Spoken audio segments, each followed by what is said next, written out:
Aleluia, aleluia, aleluia, aleluia, aleluia. Eu te louvo, ó Pai Santo, Deus do céu, Senhor da terra. Os mistérios do teu reino aos pequenos, Pai, revelas. Aleluia, aleluia, aleluia, aleluia, aleluia, aleluia.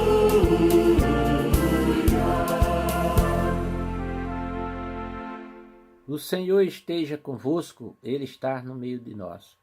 Proclamação do Evangelho de Jesus Cristo segundo Marcos. Glória a vós, Senhor.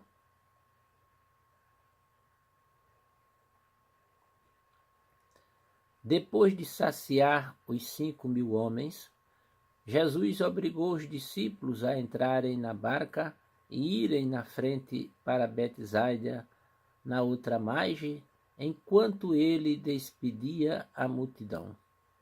Logo depois de se despedir deles, subiu ao monte para rezar. Ao anoitecer, a barca já estava no meio do mar, e Jesus sozinho em terra. Ele viu os discípulos cansados de remar, porque o vento era contrário. Então, pelas 3 da madrugada, Jesus foi até eles andando sobre as águas e queria passar na frente deles. Quando os discípulos o viram andando sobre o mar, pensaram que era um fantasma e começaram a gritar. Com efeito, todos o tinham visto e ficaram assustados. Mas Jesus logo falou: coragem, sou eu, não tenhais medo.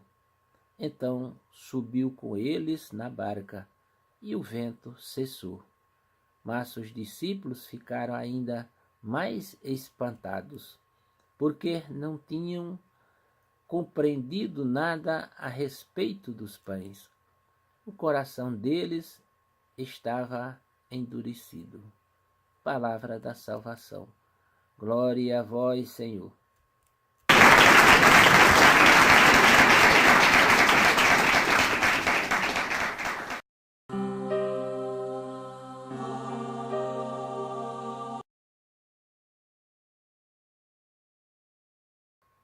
Queridos irmãos e irmãs, paz e bem. O Evangelho de hoje, Marcos nos apresenta a narrativa da travessia do mar no estilo de uma teofania, ou seja, revelações da divindade. É uma narrativa com cenas supranaturais e conteúdo simbólico.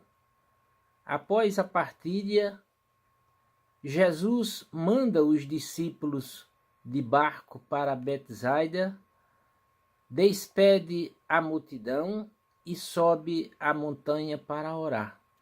Os discípulos no barco, no meio do mar, encontravam dificuldades devido ao vento contrário. O mar é o caos ameaçador, que gera pobreza, exclusão e fome, ameaçando a vida, e que deve ser enfrentado pelos discípulos em sua ação missionária.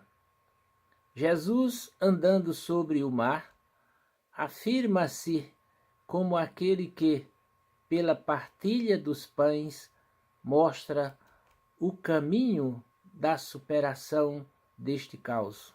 Porém, os discípulos não entendem.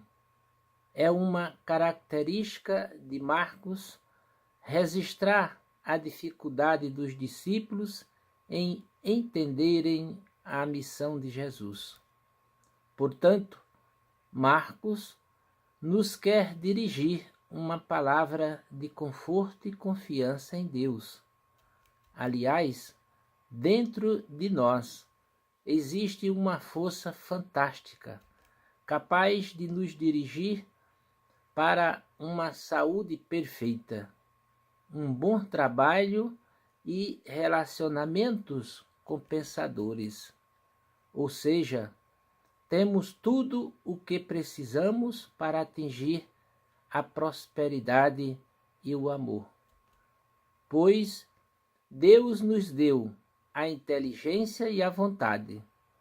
Não duvido que seja por isso que Santo Agostinho diz: não podemos procurar Deus fora de nós. É no interior que está a verdade. O ser humano contribui muito para a sua atual condição de vida.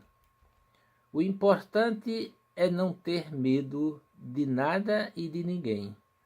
Jesus continua gritando para nós: coragem, sou eu? Não tenham medo. Experimente coisas novas. Se tu pensa no medo, nada de grandioso poderá ocorrer. Quando tu disseres constantemente a ti mesmo que és ótimo, ficará mais fácil fazer mudança na tua vida. Tenha confiança de que Deus irá proteger-te, possibilitando que algo maravilhoso aconteça. Permita que as novas experiências ocorram e estejas aberto para as modificações. Claro que os obstáculos surgirão, mas não os veja como impedimentos, mas sim como diferentes possibilidades para superar novos desafios. Mentaliza-te sempre que Deus está a orientar a tua vida para o caminho do bem.